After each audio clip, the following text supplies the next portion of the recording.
Sasa mnaona mkicheza mchague mtu ambaye au mkose kuchagua yule mtu ambaye mnataka na yule ambaye hamtaki aingie kwa sababu wewe hukupiga kura, miaka 5 utakuwa na watu ambao badala ya kazi watakuwa wanakula hiyo pesa yenu.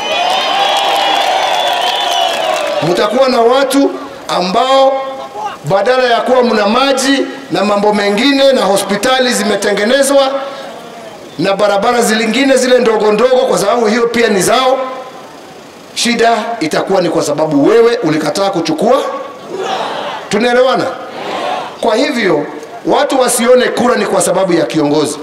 Kura pia ni kwa sababu ya maisha yako. Kura pia ni kwa sababu ya eneo lako, kaunti yako kama ni hii ya Kirinyaga, vile itaishi, vile itaongozwa. Tunaelewana? Na ndipo tunasema kila mtu ajue ni jukumu lake kuhakikisha amechukua kura.